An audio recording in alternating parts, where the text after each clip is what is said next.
उनका कहना है कि अंग्रेजी के महल की बजाय हिंदी की झोपड़ी में रहना ज्यादा सुख देता है। उन्होंने सारी उम्र हिंदी की सेवा की। मुंबई में केसी कॉलेज के हिंदी विभाग के हेड ऑफ डिपार्टमेंट रहे, 7 किताबें लिखी, हिंदी से जुड़े तमाम कार्यक्रमों का हिस्सा रहे और अब रिटायरमेंट के बाद भी महाराष्ट्र राज्य हिंदी साहित्य अकादमी के कार्याध्यक्ष के रूप में लगातार हिंदी की सेवा कर रहे हैं। जी हाँ, आपने बिल्कुल सही पहचाना।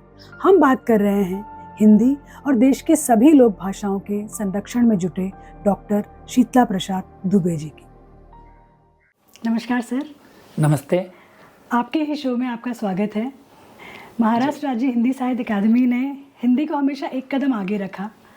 आप पिछले 2 सत्रों से अकादमी के कार्याध्यक्ष हैं। इस बीच अकादमी की गतिविधियों के बारे में बताएं प्लीज़। बड़ोनी जी, महाराष्ट्र राज्य हिंदी साहित्य अकादमी हिंदीतर भाषी राज्यों द्वारा संचालित अकादमियों में सबसे आगे हमेशा रही है और महाराष्ट्र की संस्कृति, महाराष्ट्र सरकार का सपोर्ट अकादमी को हमेशा से रहा है। इसलिए महाराष्ट्र राज्य हिंदी साहित्य अकादमी लगातार हिंदी भाषा, संस्कृति और महाराष्ट्र की संस्कृति को लेकर लगातार आगे बढ़ती रही है। महाराष्ट्र राज्य हिंदी साहित्य अकादमी अलग अलग तरह की गतिविधियों को लेकर कार्य करती है।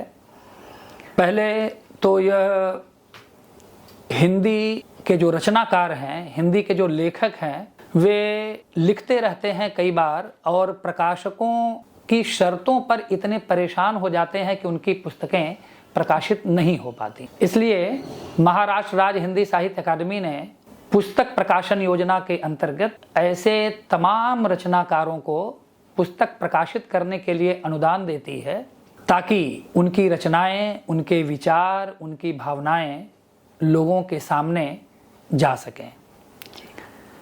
दूसरे, कार्यशालाओं के माध्यम से, जैसे हिंदी भाषा, हिंदी साहित्य की तमाम विधाएं लोगों के बीच जाएं, विद्यालय, महाविद्यालय और विश्वविद्यालयों के लोगों के बीच जाएं। इसलिए अकादमी कार्यशालाओं के आयोजन से अलग अलग तरह की विधाओं को लेकर भी बड़े विद्वानों को बुलाकर, वरिष्ठ विद्वानों को बुलाकर उनसे चर्चा सत्र आयोजित करती है, कार्यशालाएं आयोजित करती है ताकि लोगों के बीच हिंदी भाषा और साहित्य के प्रति जागरूकता तो बढ़े ही साथ लेखन कला को लेकर वे आगे बढ़ें।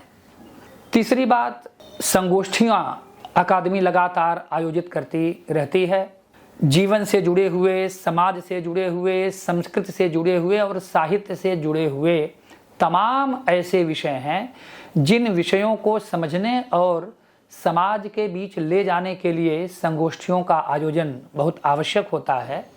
उसमें विद्वानों के साथ बैठकर हम चर्चा करते हैं, विद्वानों के साथ बैठकर उनकी बातें सुनते हैं। और मुझे हमेशा ध्यान में आता है कि साहित्य के हेतु में संस्कृत के विद्वान ने लिखा है कि प्रतिभा, अभ्यास और वरिष्ठ सेवा, ये 3 वस्तुएं साहित्य की रचनात्मकता के लिए बहुत आवश्यक हैं। ये तीनों ही संगोष्ठियों के माध्यम से रचनाकारों के साथ हम जो भाषा सेवी हैं, हम जो साहित्य सेवी हैं, हम जो सांस्कृतिक सेवी हैं, उनके बीच जाती हैं। हम उनसे सुनते हैं, उनका सुनते हैं, अपना भी कुछ कहते हैं। तो एक तरह से एक सेतु बनता है भाषा का, जो एक दूसरे को जानते हैं। तीसरी और मुझे लगता है सबसे महत्वपूर्ण बात यह है कि हम केवल हिंदी करने के बजाय भारतीय भाषाओं और विशेष तौर पर मराठी साहित्य को लेकर हम आगे बढ़ते हैं। हम मराठी के आदि कवि मुकुंदराज का पूरा प्रबंध काव्य हमने हिंदी में अकादमी के द्वारा अनुदित करवाया। अभी हमने मराठी के तमाम गीतकार और कवियों की कविताओं को और गीतों को हिंदी में अनुदित करवाया। उद्देश्य यही है कि मराठी संस्कृति और मराठी भाषा और मराठी साहित्य की जो मिठास है वो हिंदी पाठकों के बीच आए, हिंदी समाज के बीच आए, वे ये देख सकें कि हिंदी और मराठी साहित्य वैचारिक दृष्टि से, भावनात्मक दृष्टि से और लेखन कला की दृष्टि से कहीं कोई अंतर के साथ नहीं, किसी भेद के साथ नहीं, बल्कि एक सूत्र के साथ लगातार चल रहा है। और इसके साथ ही महाराष्ट्र राज्य हिंदी साहित्य अकादमी पुरस्कार योजना को लेकर कार्य करती है, जिसमें 3 तरह की पुरस्कार योजना है। पहले अखिल भारतीय पुरस्कार अकादमी प्रदान करती है, अखिल भारतीय महाराष्ट्र भारती सम्मान, अखिल भारतीय जीवन गौरव राम मनोहर त्रिपाठी सम्मान, 8 राज्य स्तरीय सम्मान जो अलग अलग विधाओं और अलग अलग विषयों पर आधारित हैं, और इन्हीं के साथ हिंदी साहित्य के सभी विधागत जो रचनाएं हैं, हिंदी साहित्य की लगभग सभी विधाओं की पुस्तकों पर हम पुरस्कार अकादमी प्रदान करती है। और इसके साथ ही एक और नया काम हमने शुरू किया है अभी, कि जो अंग्रेजी माध्यम के विद्यालय हैं, जो इंटरनेशनल स्कूल्स हैं, उनके बीच जाकर भी हम उनके विद्यार्थियों के साथ मिलकर हिंदी भाषा की उपयोगिता, हिंदी भाषा का अध्ययन और साथ ही साथ उनके हिंदी प्रेम को लेकर, भाषा प्रेम को लेकर हमें एक जागरूकता पैदा करने का प्रयास किया है। और मुझे यह बताते हुए बड़ा अच्छा लग रहा है, महाराष्ट्र सरकार के सांस्कृतिक कार्य मंत्रालय के अंतर्गत ये महाराष्ट्र राज्य हिंदी साहित्य अकादमी कार्य कर रही है, और सरकार के सांस्कृतिक कार्य मंत्रालय का, हमारे अध्यक्ष, अकादमी के अध्यक्ष मंत्री महोदय का हमेशा अकादमी को खुला सहयोग मिलता रहता है कि अकादमी की सभी गतिविधियां लगातार, और मैं बता दूं कि अकादमी की ये सभी गतिविधियां पूरे महाराष्ट्र में जितने भी 7 राजस्व विभाग हैं, चाहे मुंबई है, कोंकण है, विदर्भ है, मराठवाड़ा है, उत्तर महाराष्ट्र है, पश्चिम महाराष्ट्र है, कोंकण है, इन सभी क्षेत्रों में हिंदी का कार्यक्रम लेकर, संगोष्ठियों का कार्यक्रम लेकर, चर्चा सत्र लेकर हम जाते हैं। उद्देश्य सिर्फ ये है कि पूरे महाराष्ट्र में हिंदी साहित्य और हिंदी भाषा को लेकर एक नई जागृति शुरू की जाए। आपको ये बताते हुए मुझे हर्ष का अनुभव हो रहा है कि यह कोई नई बात नहीं, या मैं कोई नई बात नहीं कह रहा हूं। हिंदी भाषा और साहित्य के विकास में जितना बड़ा योगदान महाराष्ट्र राज्य और मराठी भाषी विद्वानों का है, उतना किसी और भाषा भाषियों का नहीं है। मैं जानबूझकर इस पर जोर देकर कह रहा हूं, क्योंकि हिंदी पत्रकारिता के जो भीष्म पितामह हैं, वे बाबूराव विष्णु पराडकर कोंकण के रहने वाले थे। इन्होंने हिंदी पत्रकारिता को एक नया आयाम दिया, और आपको जानकर आश्चर्य होगा कि वाराणसी में बाबूराव विष्णु पराडकर सभागृह है जो पत्रकारों के लिए खुला रहता है। यही नहीं, हिंदी की पहली कहानी माधवराव सप्रे ने लिखी जो मराठी भाषी। तो इस तरह से मराठी भाषी विद्वान, मराठी भाषी रचनाकारों ने अलग अलग तरह से हिंदी भाषा और हिंदी साहित्य के संवर्धन के लिए लगातार कार्य किया है। और इसीलिए महाराष्ट्र राज्य हिंदी साहित्य अकादमी महाराष्ट्र की संस्कृति के साथ स्वयं को जोड़ते हुए हिंदी भाषा और साहित्य के विकास के लिए उसकी गतिविधियों के संचालन में लगातार लगी है। सर, आपने मराठी विद्वानों का हिंदी प्रेम और मराठी रचनाओं का हिंदी अनुवाद, इस पर इतनी जानकारी दी। अन्य जो हमारी भारतीय भाषाएं हैं या लोक भाषाएं या लोक संस्कृति है, इस पर कितना काम हो रहा है या कितना काम होना चाहिए? बड़ोनी जी, मैं आपसे बहुत ही साफ साफ बात करूं तो ये मेरे हृदय के बहुत करीब का आपका प्रश्न है। मेरा ऐसा मानना है कि केवल हिंदी या भारत की किसी एक भाषा के बारे में बात करने के बजाय हमें भारतीय भाषाओं के परिप्रेक्ष्य में भाषा संवर्धन या भाषा के विकास की बात करनी चाहिए। मुझे ये अच्छा लगता है कि हम महाराष्ट्र में चूंकि हैं तो मराठी और हिंदी के संबंधों को लेकर बात करें, लेकिन इसके साथ ही साथ 2 तरह की स्थितियां हैं। एक तो मराठी है, तमिल है, तेलुगु है, मलयालम है, कन्नड़ है, पंजाबी है, गुजराती है, बंगला है, तमाम ऐसी भारतीय भाषाएं हैं जिन भाषाओं में ऐसे शब्द हैं जो हिंदी के लिए समानार्थी हैं। आवश्यकता इस बात की है कि हिंदी भाषा के विकास के लिए भारत की सभी भाषाओं के समानार्थी शब्दों का प्रयोग हिंदी में किया जाए।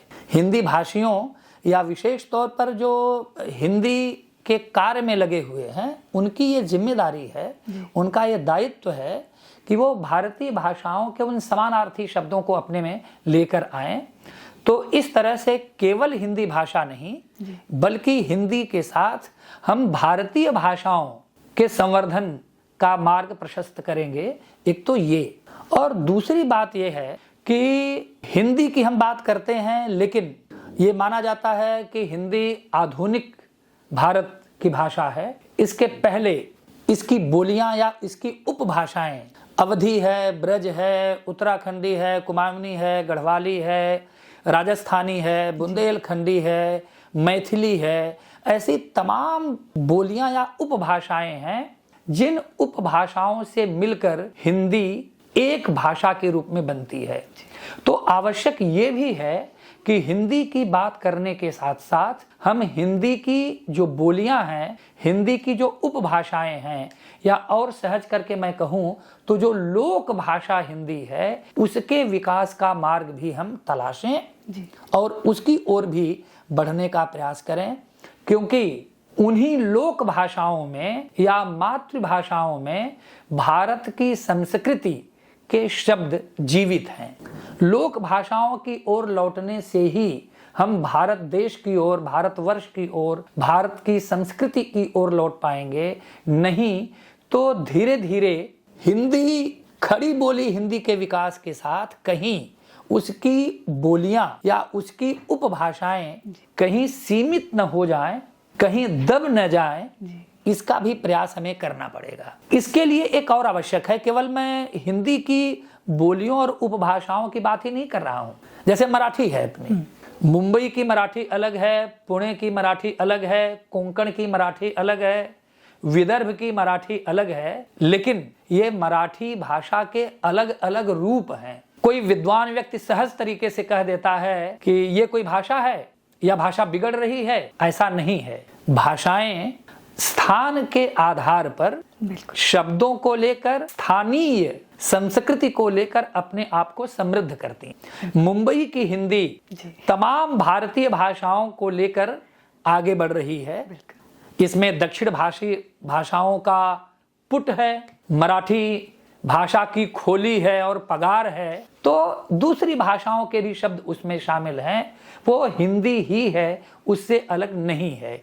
इसलिए मुझे ऐसा लगता है कि भाषा की, विशेष तौर पर हिंदी भाषा की मिठास को बनाए रखने के लिए उसकी लोक बोलियों के शब्दों को भी हम हिंदी में स्थान दें, उचित स्थान दें, और साथ ही साथ भारतीय भाषाओं के शब्दों को भी लेकर उसके साथ आगे बढ़ें।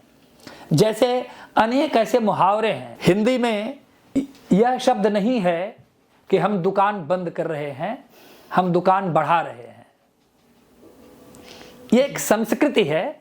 हमारे यहाँ दुकान बंद करना या दिया बुझाना ये नहीं चलता है, दिया बढ़ाना और दुकान बढ़ाना चलता है, क्योंकि उससे हमारी आजीविका, उससे हमारा जीवन संचालित होता है।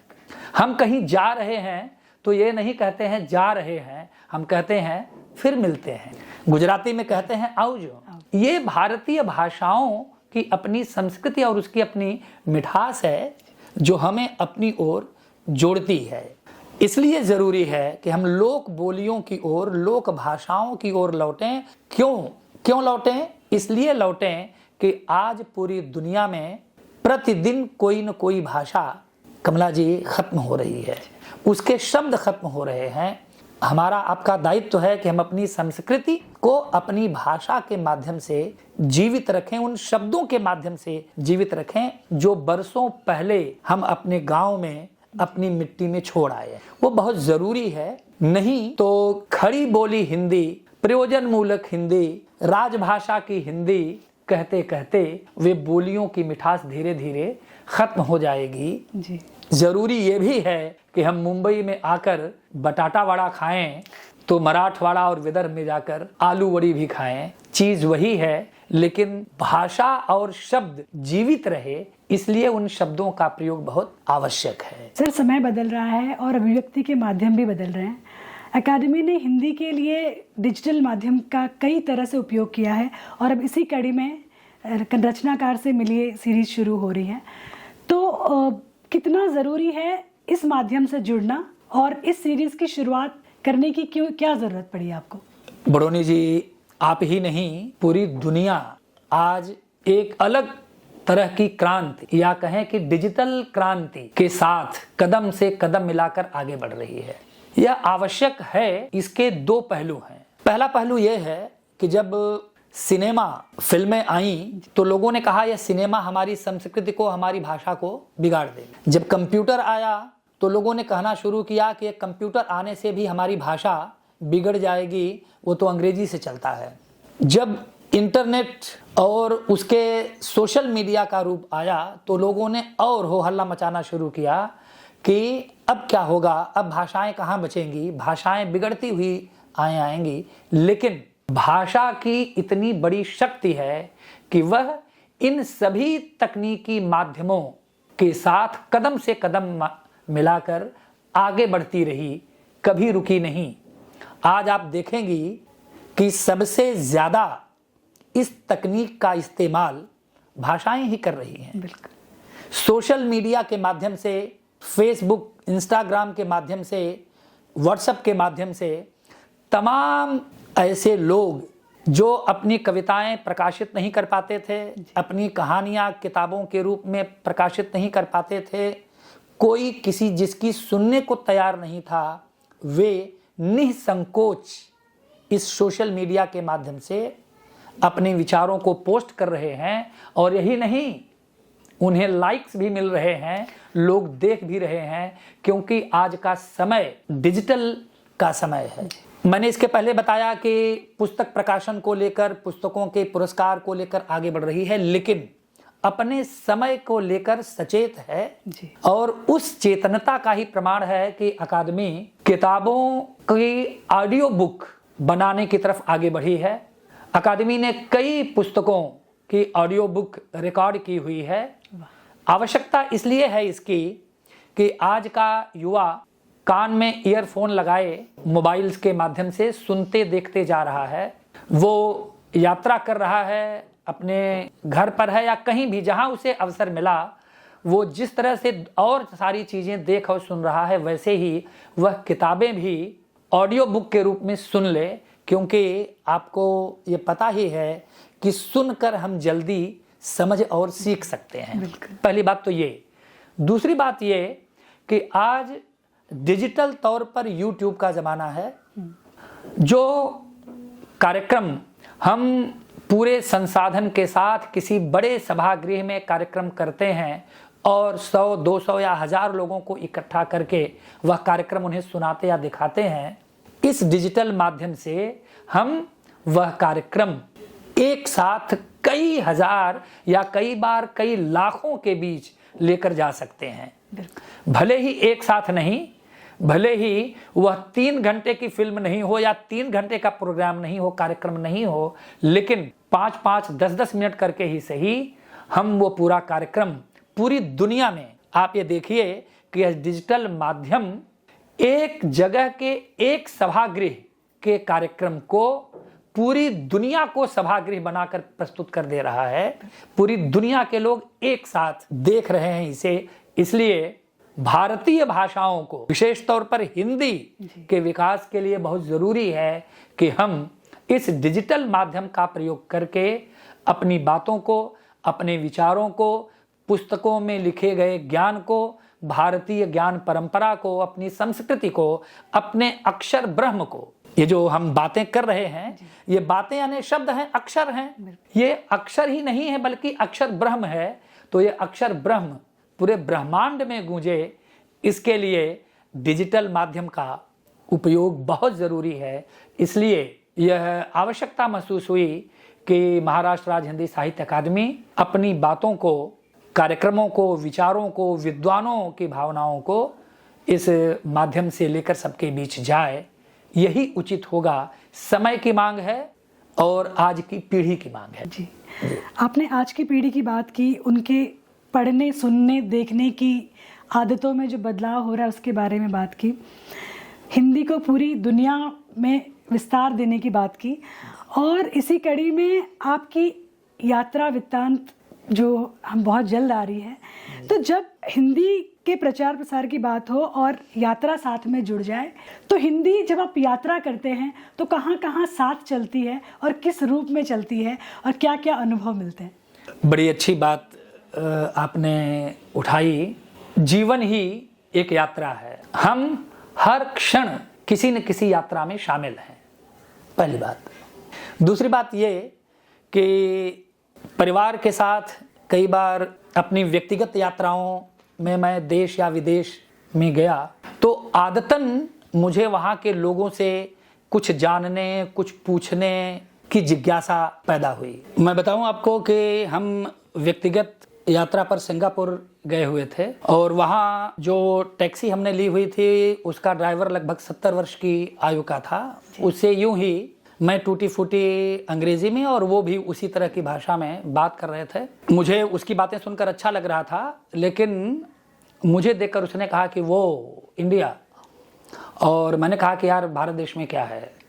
जानबूझकर मैंने उसे कुरेदा तो उसने कहा कि इंडिया कितना अच्छा है। मैंने अपने हाथ से गुआवा, अमरूद का फल तोड़कर खाया। मुंबई में मैंने देखा कि एक पेड़ पर कितने सैकड़ों नारियल लगे हुए हैं, एक सिंगल पेड़ खड़ा है। ये जीवंत चीजें तो हम इंडिया में ही देख सकते हैं, हमारे यहाँ सिंगापुर में तो कोई फसल नहीं होती। ऐसी बातें जब उसने शुरू की तो मुझे लगा कि यार ये इतनी हृदय स्पर्शी बातें हैं कि मुझे ये लिखनी चाहिए। और फिर मुझे लगा कि नहीं, केवल सोचने से काम नहीं चलेगा। और फिर मैंने पहला यात्रा वृत्तांत लिखा कि मैं यहाँ गया इस तरीके से। फिर महाराष्ट्र के अंबाजोगाई गया, और अंबाजोगाई छोटा टाउन, लेकिन वहाँ अंबाजोगाई मंदिर।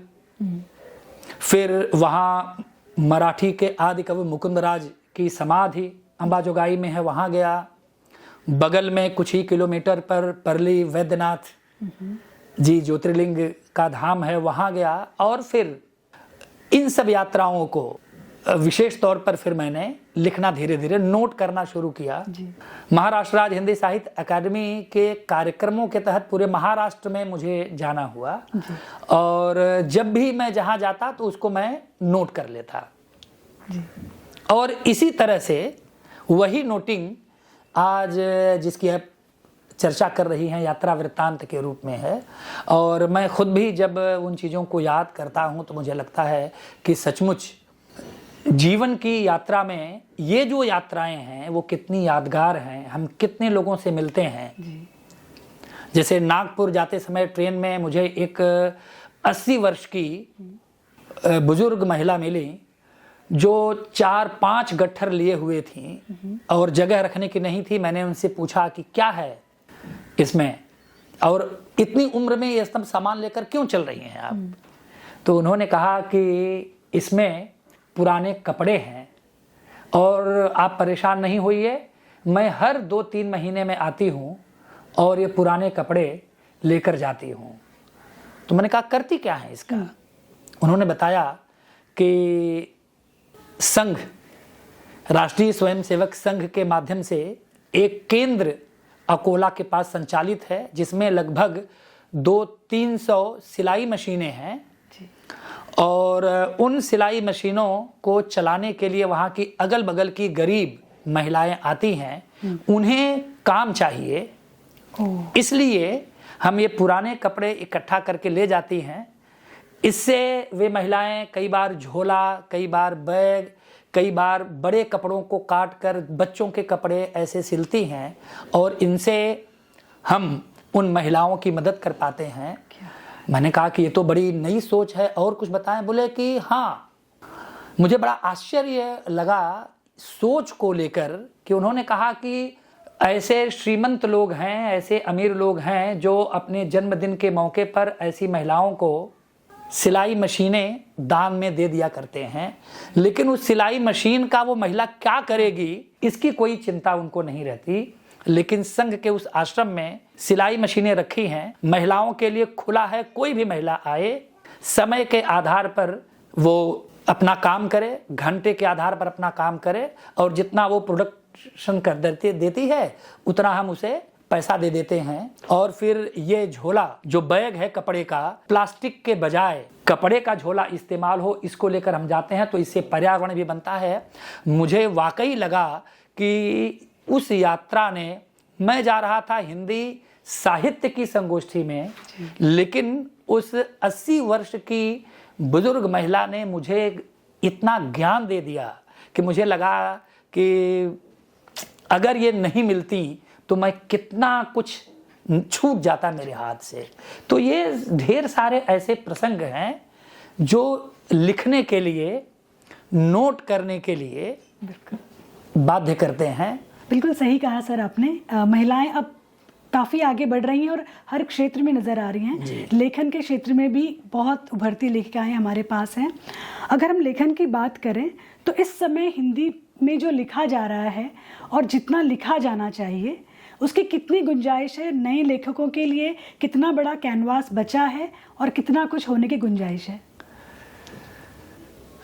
बड़ा महत्वपूर्ण और बड़ा ही उलझाने वाला प्रश्न है ये। आज का समय ऐसा है कि जिसमें एक तरफ रामदरस मिश्र जी 101 साल के होने जा रहे हैं और सक्रिय रूप से कविताएं लिख रहे हैं। मुंबई में नंदलाल पाठक जी हैं जो 96 इयर्स के जवान की तरह अपनी गज़लें लिख रहे हैं और पढ़ रहे हैं। सुधाकर मिश्र जैसे कवि हैं जो 88 इयर्स की आयु में 3 महाकाव्य पर काम उनका चल रहा है एक साथ। उसके साथ ही हमारी पीढ़ी के लोग हैं जो 50 से 60 या 65 के बीच हैं और वे बहुत कुछ लिख चुके हैं और लगातार बहुत कुछ लिख रहे हैं। और हमारे साथ ही इन 2 पीढ़ियों के साथ ही 15 से 20, 25, 30 साल के युवा भी हैं जो लगातार नए ज़माने का साहित्य लिख रहे हैं, नए विषय पर लिख रहे हैं। और नई पीढ़ी जो आने वाली पीढ़ी है वो और भी तेज़ी से सोशल मीडिया के माध्यम से बहुत कुछ लिखने के लिए उतावली है, सामने आ रही है। इसलिए मैंने कहा कि उलझाऊ है, क्योंकि एक तरफ 90 और 100 वर्ष की आयु का व्यक्ति लिख रहा है, दूसरी तरफ 50 से 60 वर्ष की आयु का व्यक्ति लिख रहा है, तीसरी तरफ 30 से 40 वर्ष का प्रौढ़ युवा अनुभवी लिख रहा है, और फिर 15 से 20-25 साल के नए साथी भी लिख रहे हैं जी। ये आज के समय का सौभाग्य है कि हमें उन तीनों चारों पीढ़ियों को एक साथ लिखते पढ़ते हम देख पा रहे हैं जी। अकादमी का और ऐसे तमाम संस्थाओं का ये दायित्व है कि हम एक तरफ जो प्रतिष्ठित रचनाकार है उन प्रतिष्ठित रचनाकारों का सम्मान करें, जो वरिष्ठ हैं जी, जो सीनियर हैं, जो 50 से 60-65 वर्ष की आयु के प्रतिष्ठित लोग हैं, उनको भी उसी लाइन पर, उसी रास्ते पर चलते हुए देखकर सम्मानित करते हुए उनका मार्ग प्रशस्त करें कि वो आगे बढ़ते जाएं जी। लेकिन नई पीढ़ी को साथ लेकर चलना बहुत ज़रूरी है, क्योंकि हमारी संस्कृति ही यही है, भारतीय संस्कृति यही है कि हम संगच्छध्वम संबद्धध्वम सहवीर्यम करवावहै। हम एक साथ आएं, एक साथ चलें। ये जो साथ चलें तो कौन साथ चले? नई पीढ़ी, न्यू जनरेशन, नए बच्चे आएं, हम उनसे सिखाएं। मैं तो कई बार ये कहता हूँ कमला जी कि मैं उनको जितना सिखाना चाहता हूं उससे ज़्यादा उनसे सीखने लगता हूं। मेरा पोता है, वो बताने लगता है कि दादाजी ये मोबाइल को ऐसा करो तो ऐसे चलेगा, वैसा करो तो ऐसे चलेगा, हिंदी से अंग्रेजी ऐसे हो जाएगा, इसमें जो लिखा है उसमें करेक्शन ऐसे हो जाएगा, बार बार उंगली से लिखने टाइप करने की ज़रूरत नहीं है, बोल करके कैसे टाइप कर सकते हैं, तमाम तरह की चीज़ें वो सिखाता रहता है। तो मैं उसे सिखा रहा हूँ स्कूल में पढ़ने के लिए कविता, या वो मुझे सिखा रहा है कि कैसे हम तकनीक का इस्तेमाल करके हम कैसे अपनी बात को लोगों तक पहुंचा सकते हैं। ये परस्पर सीखने, म्यूचुअल लर्निंग जैसी बात हो जाती है। ऐसे में अकादमी की जिम्मेदारी है कि हम नई पीढ़ी को कुछ करके करें। हम अकादमी इसके लिए स्कूलों में, विद्यालयों में नए रचनाकारों के वर्कशॉप लेकर के, कार्यशालाएं लेकर हम जो पुराने प्रतिष्ठित रचनाकार हैं उनसे कैसे लिखना शुरू, क्योंकि हमारे जो नई पीढ़ी के बच्चे हैं उनके साथ सबसे बड़ी मुश्किल है कि ऐसा तो मैं भी सोचता हूं, शुरू कैसे करूं। ये बताने के लिए हम कार्यशाला आयोजित करते हैं, वर्कशॉप आयोजित करते हैं, और जो प्रतिष्ठित पुराने लोग हैं वो बताते हैं कि यहां से शुरू करो। इस तरह का हम कार्य हमने किया है। अक्सर अलग अलग क्षेत्रों में जाकर ऐसा काम कर रहे हैं। केवल यही नहीं, अनुवाद को लेकर बहुत बड़ा फलक है, और अनुवाद को लेकर भी हम इस तरह का प्रशिक्षण दे रहे हैं, कार्यशालाएं आयोजित कर रहे हैं कि किन शब्दों को ले भाई एक भाषा में, क्योंकि अनुवाद अपने आप में इत्र की शीशी की तरह है। एक शीशी के इत्र को दूसरी शीशी में डालना, खुशबू बराबर बनी रहनी चाहिए, कहीं डिस्टर्ब नहीं हो जी। किसकी खुशबू? शब्दों की जी। अर्थों की। तो वो खुशबू बनाए रखने के लिए बहुत जरूरी है कि हम शब्दों का प्रयोग सीखें। वो शब्दों का प्रयोग कौन बताएगा? गूगल तो हमें एक शब्द के 10 अर्थ बता देता है, शब्द बता देता है। उन 10 में से किस शब्द को ले, इसके लिए हम कार्यशालाएं आयोजित करते हैं। तो हमारे जो प्रतिष्ठित अनुवादक हैं उनसे हम नई पीढ़ी को ये बताते हैं कि भाई अनुवाद करते समय इसका ध्यान रखो। जो मीडिया कर्मी हैं, आप जैसे जो वरिष्ठ पत्रकार हैं, उन पत्रकारों से बैठकर बात करते समय कि 1 घंटे की बात 5 मिनट में कैसे कही जाए, पूरी स्टोरी का टैगलाइन क्या हो, संवाद योजना क्या हो, फिल्मों में लिखने के लिए, धारावाहिकों में लिखने के लिए, इवन यूट्यूब पर कुछ चीजें अपलोड करने के लिए भाषा के किस रूप को इस्तेमाल करें, कितनी सरल और सटीक भाषा का इस्तेमाल करें। इस तरह की कार्यशालाएं अकादमी आयोजित कर रही है। क्योंकि मैंने सटीक शब्द जानबूझकर इस्तेमाल किया कि हमारे पास अर्थ तो बहुत है, शब्द भंडार बहुत है, लेकिन कहाँ कौन सा शब्द फिट हो रहा है, अंग्रेजी का शब्द है जो फिट हो रहा है, वो बहुत जरूरी है। ये कौन बता सकता है? मीडिया का अगर विषय है तो आप बता सकती हैं, और तमाम ऐसे वरिष्ठ मीडिया कर्मी बता सकते हैं।